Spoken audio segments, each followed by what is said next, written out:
Bonjour à toutes et à tous les amis, je suis Gilles Mansillon, artiste et spiritualiste. Je viens pour discuter de la voie spirituelle. Je vous remercie si vous êtes nouveau de penser à vous abonner. Je vous remercie de votre soutien aussi pour vos likes, pour vos partages et pour vos commentaires. Ça aide la chaîne à se développer. Je vous remercie pour vos dons. Et si vous voulez une consultation privée, vous pouvez m'envoyer un email. On est vraiment dans un portail très très puissant et j'espère que vous ressentez les possibilités d'ouverture pour une transformation énorme par rapport à cette nouvelle année qui va arriver. Je vais discuter de quelques idées. La première, c'est que Dieu a créé l'univers. C'est une œuvre. L'univers est une œuvre, même si elle n'est pas signée. On peut concevoir que c'est une œuvre. Et à chaque fois que Dieu crée un univers, c'est une, il y a énormément d'univers dans le cosmos, même dans la galaxie, ce sont des unités indépendantes de création. Notre univers est un univers magnétique et Dieu crée une loi. À chaque fois qu'il crée un univers, il crée une loi qui gère l'univers, la loi de cause à effet. On vit dans un univers magnétique, tout ce que l'on produit se reflète et donc ça permet de garantir l'évolution de l'univers. Et donc chaque univers est créé différemment avec des lois différentes. C'est pour ça que des fois il pouvait y avoir des guerres galactiques parce que des êtres venaient d'un autre univers, ils ne comprenaient pas la loi de cause à effet de notre univers. Et donc il faut arriver à comprendre, connaître, intégrer la loi d'évolution, tous ces principes de ces lois d'évolution, la loi de l'inclusion, la loi de l'existence, la loi de cause à effet, la loi de l'un, la loi des transformations. Et vraiment, on est ce flash solaire, il y a un flash solaire, un événement, l'esprit m'informe d'un événement qui arrive, qui va vraiment tout bousculer. Hein. C'est vraiment, dès qu'on est prêt collectivement, le soleil, c'est un être conscient, et il attend que la Terre. J'ai eu la chance un jour, mais très longtemps, d'être aspiré à l'intérieur du soleil. J'ai découvert de nouvelles couleurs. Et ce que j'ai vu, c'est l'amour incroyable que le soleil porte pour la Terre. Ce que j'ai vu, c'est la Terre, mais dans une fréquence que je n'avais jamais vue. Et donc le soleil est pleinement conscient de tout ce qui se passe sur Terre et il attend pour libérer ce flash solaire que l'humanité soit prête. Bon, nous, on est prêts dans un sens, et ce flash solaire, il devait se passer le 21 décembre 2012. On a une extension de 12 ans. Et donc là, on arrive au solstice 2024, et donc il faut s'attendre à quand même des gros changements. Donc pour la loi de l'un, il y a un groupe spirituel qui entretient et qui cultive et qui enseigne cette loi de l'un, c'est le groupe de Ra ou Re, c'est le dieu égyptien, le dieu solaire égyptien. Moi, je suis très connecté avec cette énergie collective. Hein. C'est l'enseignement qui doit devoir rentrer dans tous les systèmes d'éducation de la planète, c'est l'enseignement de l'arbre de la vie. L'amour au-dessus des choses. Hein, parce que ici, on est venu pour apprendre le livre de l'arbre de la connaissance. Et chaque culture a son arbre de la connaissance, a ses valeurs sur le bien et le mal. Chaque famille a ses valeurs sur le bien et le mal. Mais au-delà de tout ça, il y a un seul pouvoir. C'est Dieu qui n'a pas de force d'opposition. Cette force de l'amour éternel qui soutient tous les programmes de vie. Dès qu'on a créé cette séparation des deux pouvoirs qui s'opposent, c'est ça, c'est la chute de l'état de grâce. Donc on doit vraiment reconnecter à cet effet de cet état de l'un.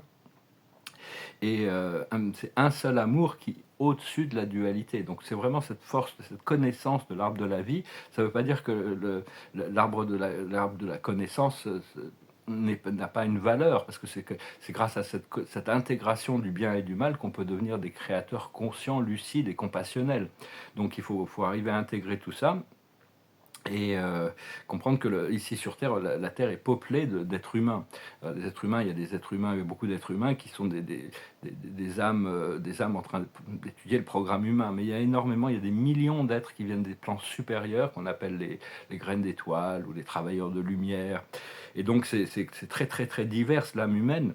Mais dès qu'on s'élève dans les plans ascensionnés, et on découvre tous les êtres galactiques, on découvre des entités spirituelles, on découvre des esprits, des dieux, tout le monde, des intelligences supérieures. Alors il y a des intelligences qui sont ascensionnelles et des intelligences qui descendent.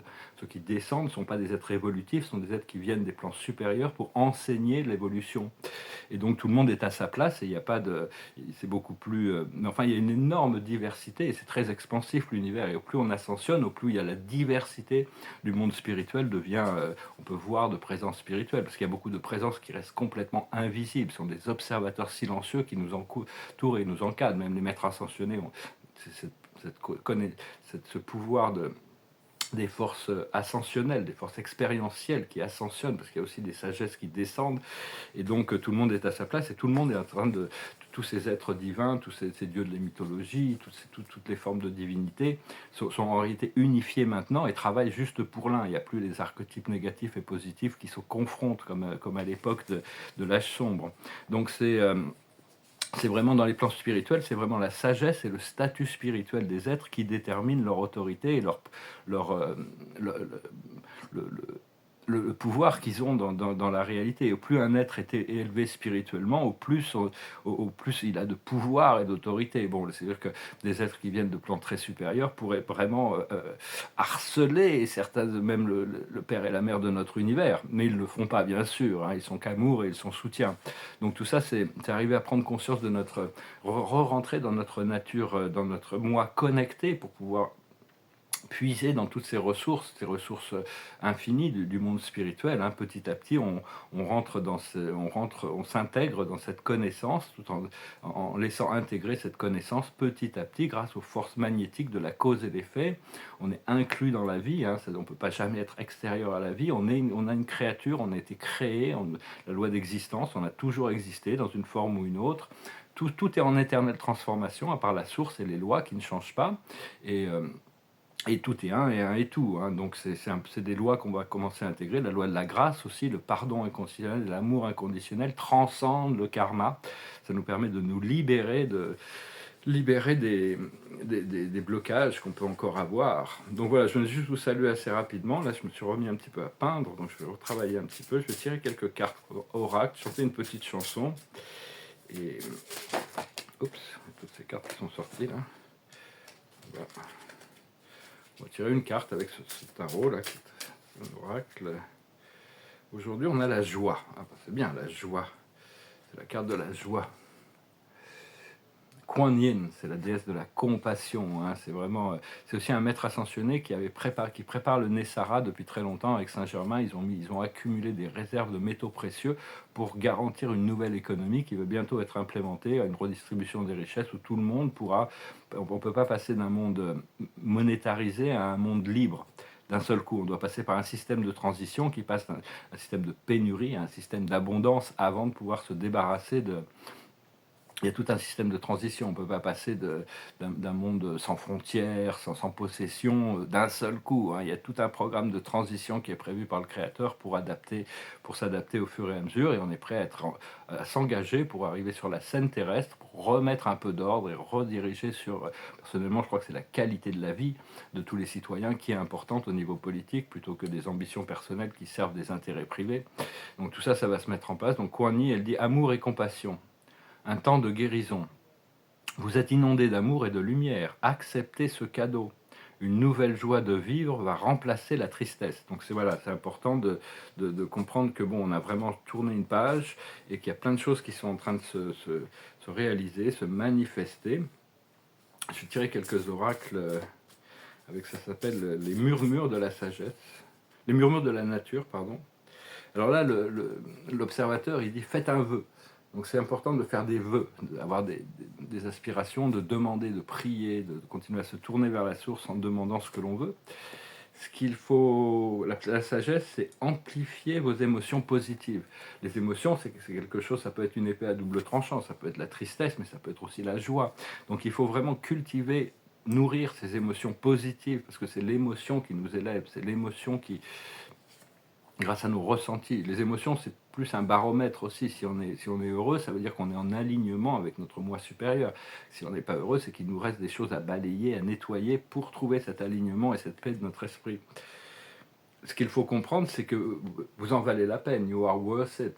C'est-à-dire que vous méritez, on est méritant de cette libération, de cette abondance, de cette vie joyeuse. Ce qu'il faut faire, c'est être gentil avec vous-même, voilà, donc ça correspond, hein, c'est vraiment, soyez gentil avec vous-même. Parce que dès qu'on commence à se critiquer nous-mêmes, c'est on perd cette... ça ne veut pas dire qu'il ne faut pas continuer à cultiver la perfection, perfectionner notre caractère, adresser nos ombres, mais enfin le faire gentiment avec nous-mêmes et avec les autres aussi. Hein. Il y a toutes sortes de sensibilités parce que le cœur est connecté. Une fois on s'ouvre au champ unifié, on est connecté à toutes les âmes et c'est notre présence je suis qui filtre les choses pour nous mettre en connexion avec certaines âmes. Donc il faut avoir de la compassion, de l'amour et du détachement aussi. Et l'aboutissant, c'est Maintain your childlike spirit. Maintenez votre esprit de l'enfant intérieur, c'est-à-dire l'enfant, il recrée sa réalité tous les jours, il est libre, hein, il n'est pas encore matricé, donc il faut vraiment continuer à cultiver. C'est Picasso qui disait ça m'a pris 80 ans pour apprendre à peindre comme un enfant. Les enfants sont... Il faut vraiment protéger les enfants, les aimer, leur apprendre l'indépendance, d'être indépendant et pour devenir maître de leur vie, hein. Je vais retirer quelques cartes avec le tarot des unicornes. Et l'observateur, c'est la gentillesse. La gentillesse. Soyez gentil avec vous-même. Bon, ça représente, c'est un peu la même oracle. Et... Bon, j'ai un peu du mal à lire, j'ai des vieilles lunettes, je vais pas bientôt pouvoir les changer, j'ai du mal à lire l'oracle, donc je vais lire les titres. La sagesse, c'est l'expansion. Il faut continuer à s'expandre, l'expansion dans l'univers. Hein. On continue. Tout le point de chaque incarnation, c'est un retour à la source vers l'intérieur, mais il y a l'équilibre sur l'expansion universelle. On doit équilibrer l'intérieur et l'extérieur. Ce qu'il faut comprendre, c'est le delight, c'est-à-dire c'est vraiment se régaler. On doit pouvoir se régaler. Il y a des choses qui arrivent qui vont nous régaler, et donc on doit continuer à cultiver ce sens du bonheur, du bien-être. Ce qu'il faut faire, c'est la déesse. Il faut connecter avec les déesses. Il faut connecter avec le divin féminin. Il y a les 13 déesses, mais il y en a beaucoup d'autres. Il y a toutes sortes d'entités féminines qui sont très très sages, qui ont plein d'amour, que ce soit Madame Marie, que ce soit la déesse Isis, que ce soit... Il y a plein d'entités. La mère Terre, la déesse Sophia, Nebadonia, la grande mère de l'univers. Il y a toutes sortes d'entités féminines. Et c'est important que le divin féminin puisse continuer à s'ancrer. Hein. Il y a la mère divine qui va aussi utiliser des avatars pour son programme, tout en sachant que le Père Dieu aussi va utiliser des avatars. Hein. On est tous au service de l'un. Il y a le Père, la Mère et l'un qui sont les grands coordinateurs de tout le programme d'évolution de la planète et de l'univers. Et l'aboutissant, c'est l'imagination. Il faut continuer à cultiver notre imaginaire. Les choses doivent d'abord être réalisées dans notre imaginaire avant que l'univers puisse nous confirmer la vérité qui est correspondante à notre imagination. Donc continuer à cultiver ce sens de l'enfance, de la création, de la joie de vivre. Hein. Les enfants sont très joyeux. Reconnectez avec votre enfant intérieur jusqu'à pour trouver l'enfant magique dans la 6e dimension. C'est la recréation éternelle de la vie. La carte de la journée, ouais, allez, on va faire un observateur, on va tirer 4 cartes. La tarot, c'est pourquoi, hein, c'est comprendre le sens des choses. Il y a beaucoup de compréhensions qui vont arriver, même si on ne comprend pas tout encore actuellement. La sagesse, c'est l'heure de la sieste. Il faut se reposer, intégrer. Il faut prendre des vacances, si vous pouvez. Ce qu'il faut comprendre, c'est le vent du changement. Il y a des événements qui arrivent, le vent a tourné. Ce qu'il faut faire, c'est s'approcher du gouffre. Il y a des décisions à prendre, hein. Des choix qui se rapprochent. Et l'aboutissant, c'est la croisée des chemins. Il y a vraiment un tournant qui se prépare. On prend à droite, on prend à gauche. Et par rapport aux choix qu'on doit faire, il faut continuer à respirer la lucidité, de prana. Intégrer la lumière, hein, au niveau du choix. Il y a les pouvoirs supérieurs. Continuer à travailler avec toutes ces intelligences supérieures qui sont toujours là autour de nous. Et on va pouvoir recevoir le trésor. C'est l'île au trésor qui se rapproche. Donc voilà les amis, je vais faire une petite chanson. Je vous remercie pour votre soutien. C'est une petite chanson qui me passait par la tête, c'est une chanson française qui s'appelle L'eau vive. Goes like this. Ma petite est comme l'eau, elle est comme l'eau vive, elle court comme un ruisseau que les enfants poursuivent. Courez, courez, vite si vous le pouvez. Jamais, jamais, vous ne la rattraperez. Lorsque chantent les pipeaux, lorsque danse l'eau vive, elle mène mes troupeaux au pays des olives. Venez, venez, mes chevreaux, mes agnelets, dans le laurier, le thym et le serpelet. Un jour que sous les roseaux sommeillait mon eau vive, vinrent les gars des hameaux pour l'emmener captive. Fermez, fermez votre cage à double clé. Entre vos doigts, l'eau vive s'envolera. Comme les petits bateaux emportés par l'eau vive, dans ses yeux le jouvenceau vogue à la dérive. L'eau vive n'est pas encore mariée. Pourtant un matin nouveau, à l'aube mon eau vive viendra battre son troupeau aux cailloux de la rive.